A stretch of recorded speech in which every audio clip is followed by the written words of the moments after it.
ألف لام را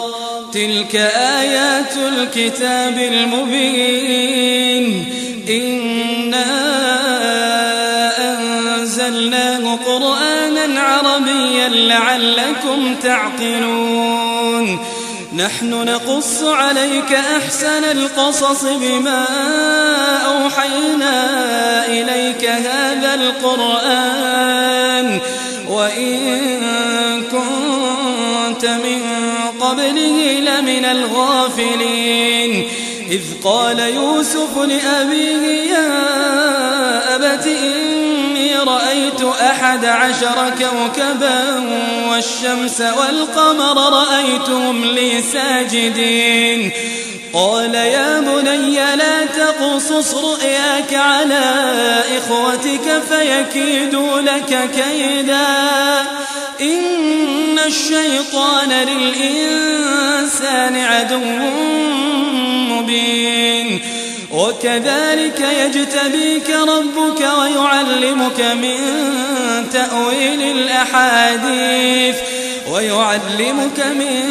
تأويل الأحاديث ويتم نعمته عليك وعلى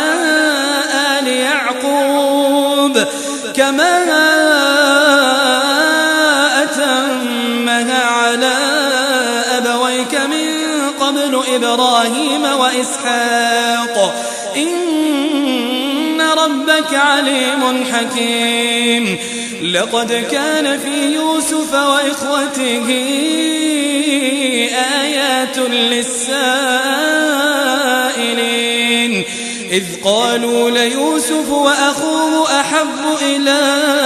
أبينا منا ونحن عصبة إن أبانا لفي ضلال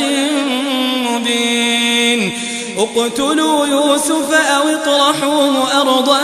يخل لكم وجه أبيكم وتكونوا من بعده قوما صالحين قال قائل منهم لا تقتلوا يوسف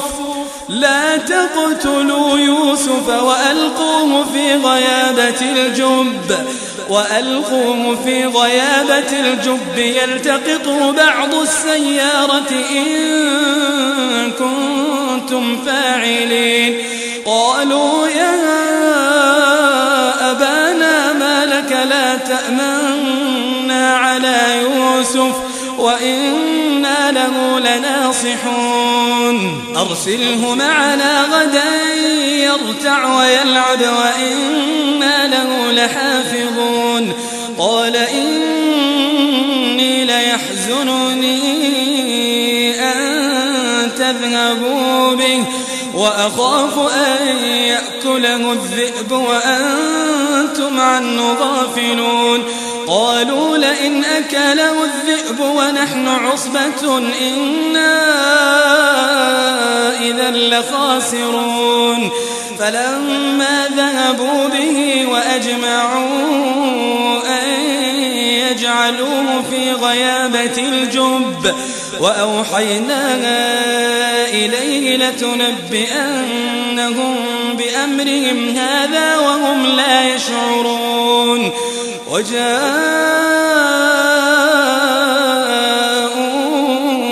أباهم عشاء يبكون قالوا يا أبانا إنا ذهبنا نستبق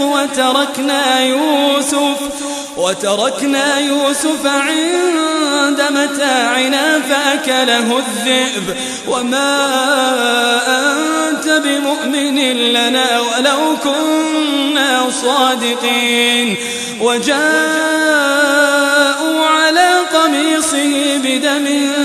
كذب قال بل سولت لكم أنفسكم أمرا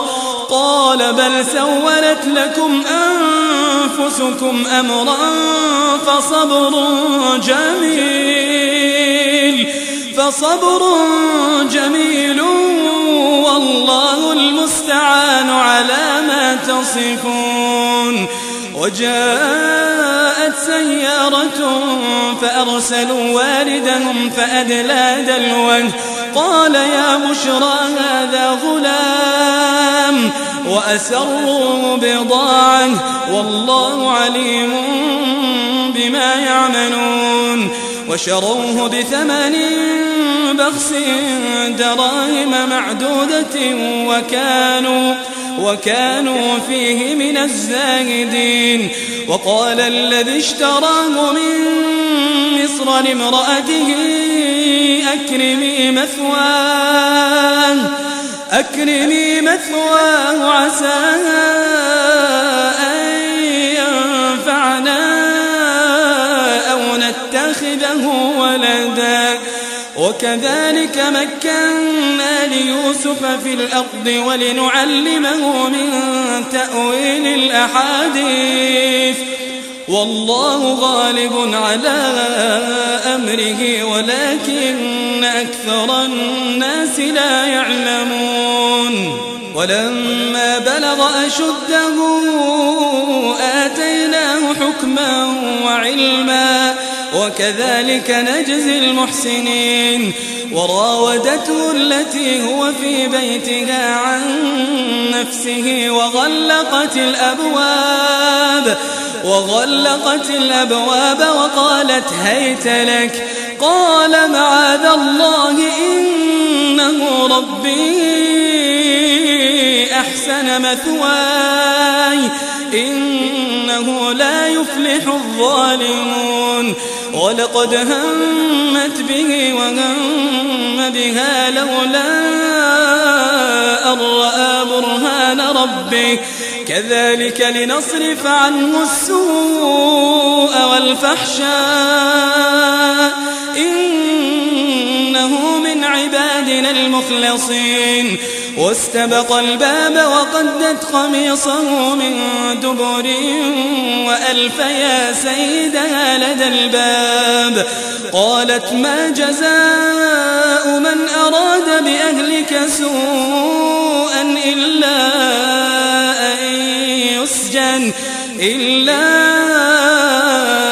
أن يسجن أو عذاب أليم قال هي راودتني عن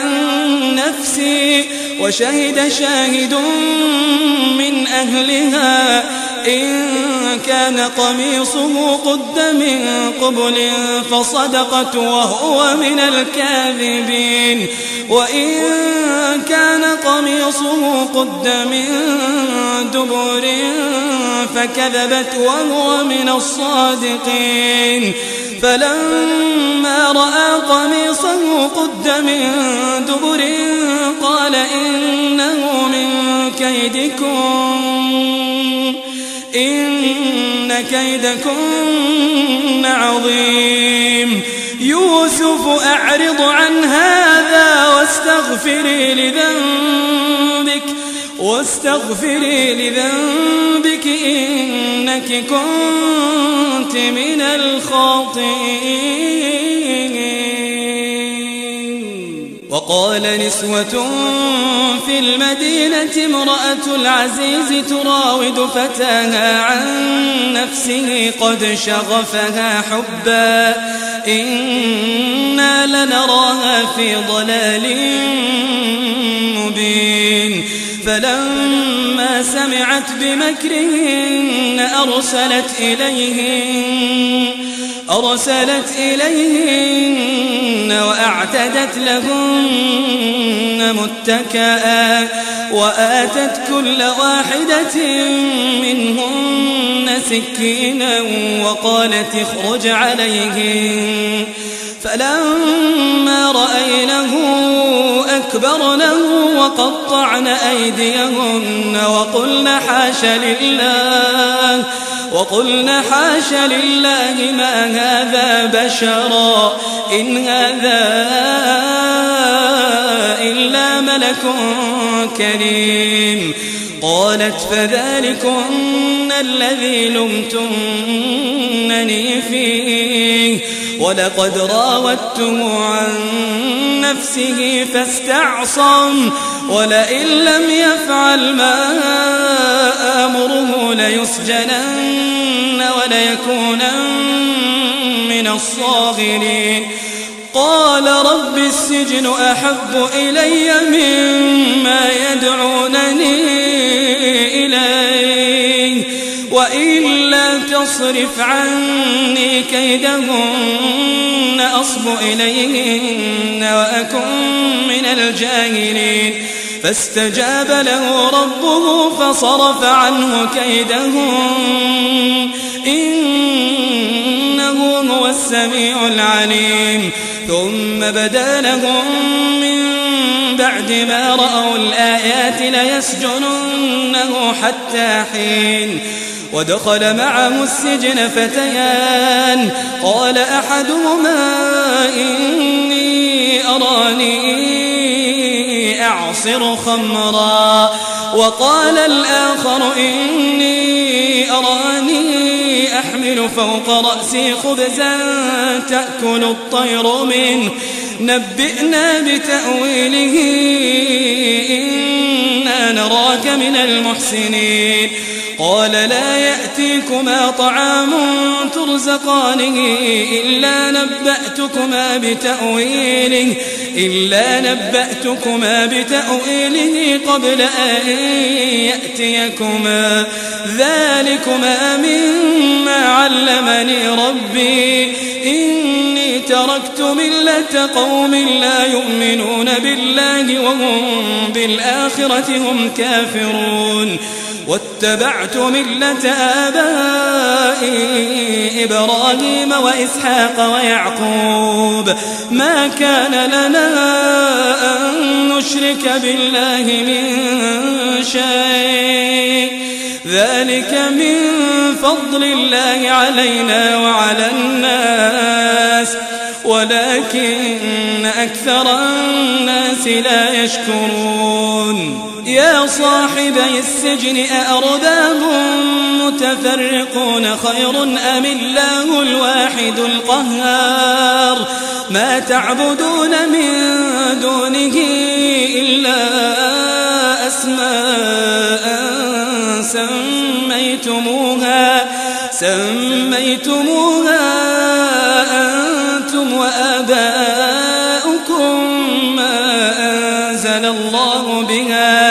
ما أنزل الله بها من سلطان إن الحكم إلا لله أمر ألا تعبدوا إلا إياه ذلك الدين القيم ولكن أكثر الناس لا يعلمون يا صاحبي السجن أما أحدكما فيسقي ربه خمرا وأما الآخر فيصلب فتأكل الطير من رأسه قضي الأمر الذي فيه تستفتيان وقال للذي ظن أنه ناج منهما اذكرني عند ربك فأنساه الشيطان ذكر ربه فلبث في السجن بضع سنين وقال الملك إني أرى 7 بقرات سمان يأكلهن 7 عجاف و7 سنبلات خضر وأخر يابسات يا أيها الملأ أفتوني في رؤياي إن كنتم للرؤيا تعبرون قالوا أضغاث أحلام وما نحن بتأويل الأحلام بعالمين وقال الذي نجا منهما وادكر بعد أمة أنا أنبئكم بتأويله فأرسلون يوسف أيها الصديق أفتنا في 7 بقرات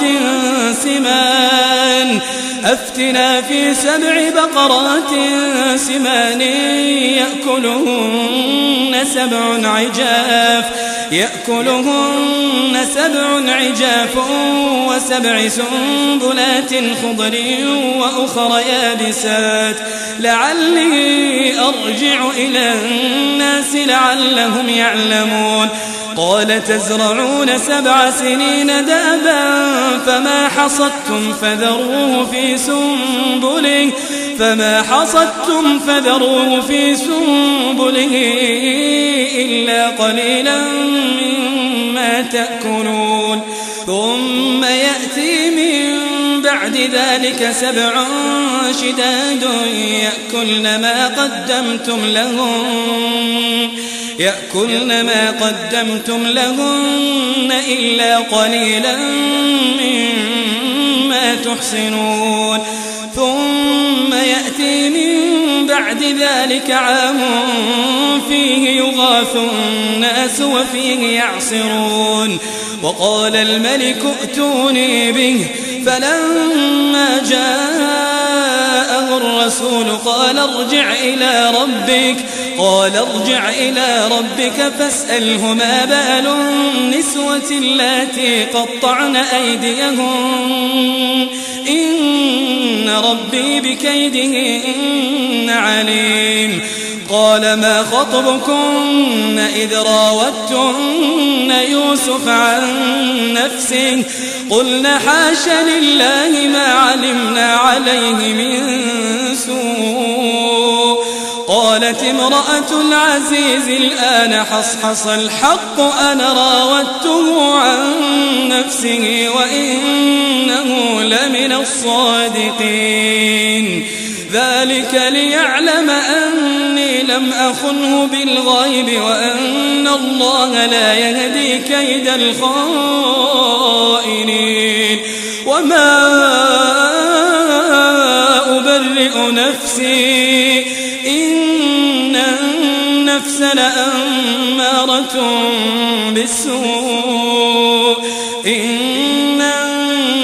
لأمارة بالسوء إلا ما رحم ربي إن ربي غفور رحيم وقال الملك ائتوني به أستخلصه لنفسي فلما كلمه قال إنك اليوم لدينا مكين أمين قال اجعلني على خزائن الأرض إني حفيظ عليم وكذلك مكنا ليوسف في الأرض يتبوأ منها حيث يشاء نصيب برحمتنا من نشاء ولا نضيع أجر المحسنين ولأجر الآخرة خير للذين آمنوا وكانوا يتقون وجاء إخوة يوسف فدخلوا عليه فعرفهم وهم له منكرون ولما جهزهم بجهازهم قال ائتوني بأخ لكم من أبيكم ألا ترون أني أوفي الكيل وأنا خير المنزلين فإن لم تأتوني به فلا كيل لكم عندي ولا تقربون قالوا سنراود عنه أباه وإنا لفاعلون وقال لفتيانه اجعلوا بضاعتهم في رحالهم لعلهم يعرفونها إذا انقلبوا إلى أهلهم لعلهم يرجعون فلما رجعوا إلى أبيهم قالوا يا أبانا منع منا الكيل فأرسل معنا أخانا نكتل وإنا له لحافظون قال هل آمنكم عليه إلا كما أمنتكم على أخيه من قبل فالله خير حافظا وهو أرحم الراحمين ولما فتحوا متاعهم وجدوا بضاعتهم ردت إليهم قالوا يا أبانا ما نبغي هذه بضاعتنا ردت إلينا ونمير أهلنا ونحفظ أخانا ونزداد كيل بعير ذلك كيل يسير قال لن أرسله معكم حتى تؤتون موثقا من الله لتأتونني به إلا أن يحاط بكم فلما آتوه موثقهم قال الله على ما نقول وكيل وقال يا بني لا تدخلوا من باب واحد وادخلوا من أبواب متفرقة وما أغني عنكم من الله من شيء إن الحكم إلا لله عليه توكلت وعليه فليتوكل المتوكلون ولما دخلوا من حيث أمرهم أبوهم ما كان يغني عنهم من الله من شيء إلا حاجة في نفس يعقوب قضاها وإنه لذو علم لما علمناه ولكن أكثر الناس لا يعلمون ولما دخلوا على يوسف آوى إليه أخاه قال إني أنا أخوك فلا تبتئس بما كانوا يعملون فلما جهزهم بجهازهم جعل السقاية في رحل أخيه ثم أذن مؤذن أيتها العير إنكم لسارقون قالوا وأقبلوا عليهم ماذا تفقدون قالوا نفقد صواع الملك ولمن جاء به حمل بعير وأنا به زعيم قالوا تالله لقد علمتم ما جئنا لنفسد في الأرض وما كنا سارقين قالوا فما جزاؤه إن كنتم كاذبين قالوا جزاؤه من وجد في رحله فهو جزاؤه كذلك نجزي الظالمين فبدأ بأوعيتهم قبل وعاء أخيه ثم استخرجها من وعاء أخيه كذلك كدنا ليوسف ما كان ليأخذ أخاه في دين الملك إلا أن يشاء الله نرفع درجات من نشاء وفوق كل ذي علم عليم قالوا إن يسرق فقد سرق أخ له من قبل فأسرها يوسف في نفسه ولم يبدها لهم قال أنتم شر مكانا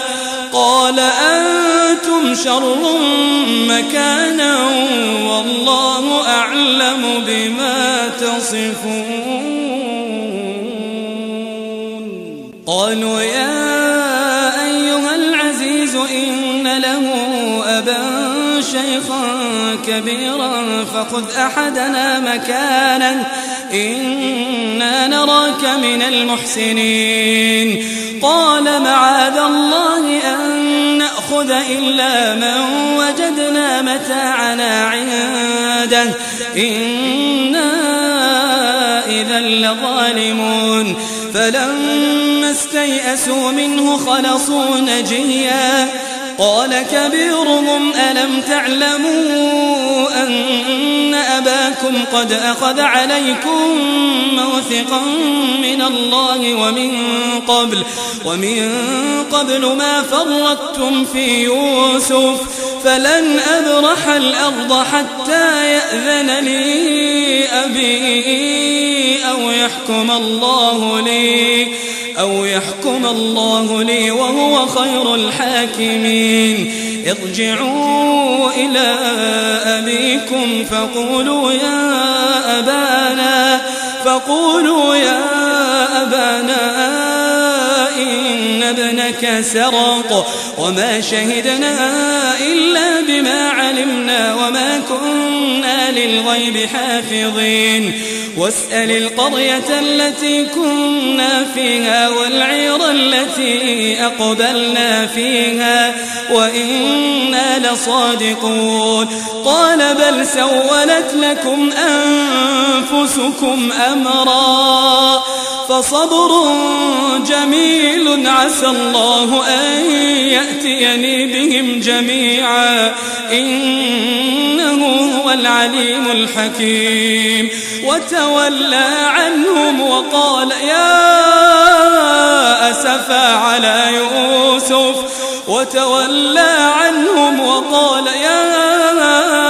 أسفا على يوسف وابيضت عيناه من الحزن فهو كظيم قالوا تالله تفتأ تذكر يوسف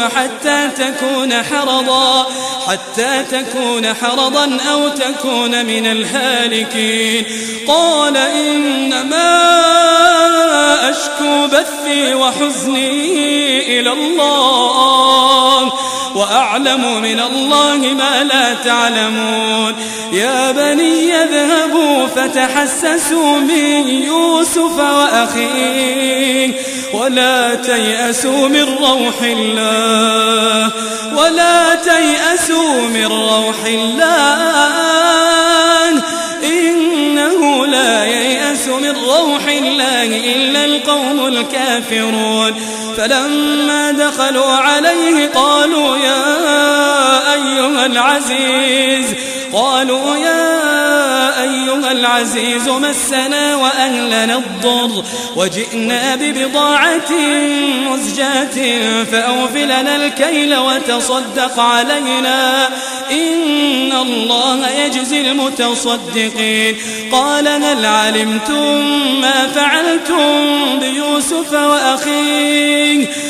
هل علمتم ما فعلتم بيوسف وأخيه إذ أنتم جاهلون قالوا أئنك لأنت يوسف قال أنا يوسف وهذا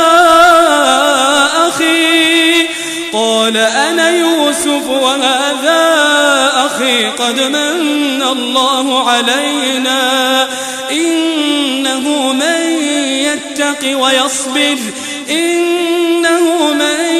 يتق ويصبر فإن الله لا يضيع أجر المحسنين قالوا تالله لقد آثرك الله علينا وإن كنا لخاطئين قال لا تثريب عليكم اليوم يغفر الله لكم وهو أرحم الراحمين اذهبوا بقميصي هذا فألقوه على وجه أبي يأت بصيرا وأتوني بأهلكم أجمعين ولما فصلت العير قال أبوهم إني لأجد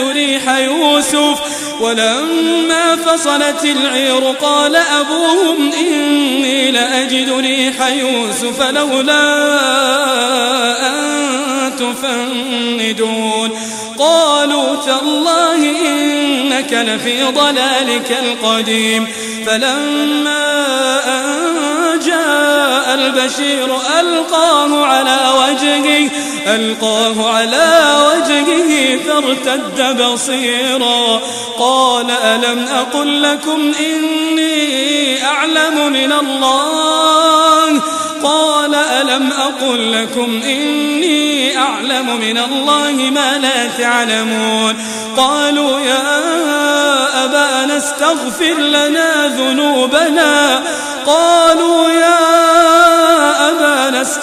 لنا ذنوبنا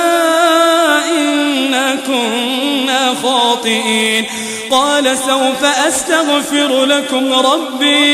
قال سوف أستغفر لكم ربي إنه هو الغفور الرحيم فلما دخلوا على يوسف آوى إليه أبويه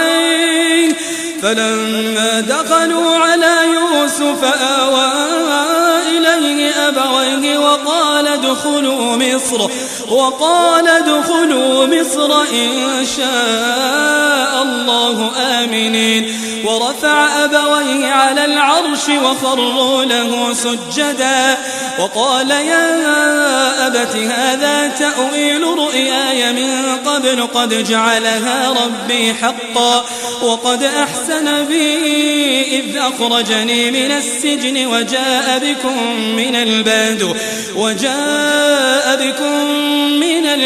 من بعد أن نزغ الشيطان بيني وبين إخوتي إن ربي لطيف لما يشاء إنه هو العليم الحكيم رب قد آتيتني من الملك وعلمتني من تأويل الأحاديث فاطر السماوات والأرض أنت ولي في الدنيا والآخرة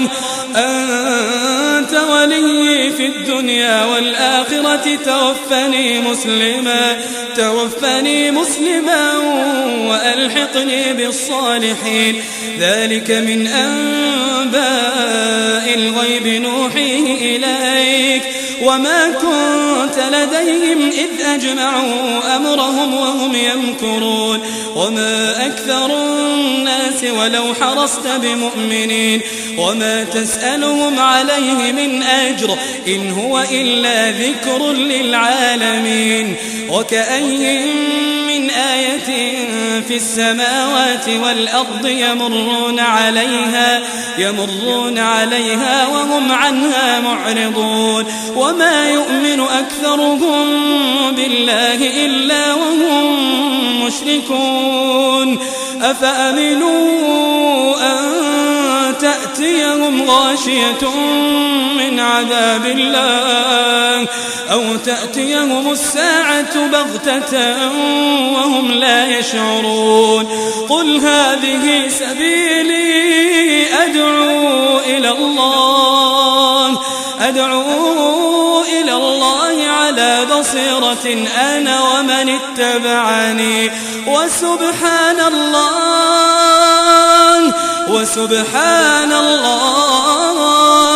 وسبحان الله وما أنا من المشركين وما أرسلنا من قبلك إلا رجالا نوحي إليهم من أهل القرى أفلم يسيروا في الأرض فينظروا كيف كان عاقبة الذين من قبلهم ولدار الآخرة خير للذين اتقوا أفلا تعقلون حتى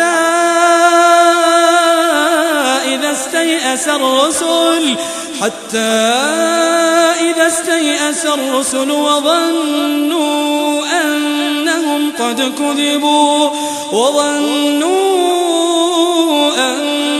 قد كذبوا جاءهم نصرنا فنجي من نشاء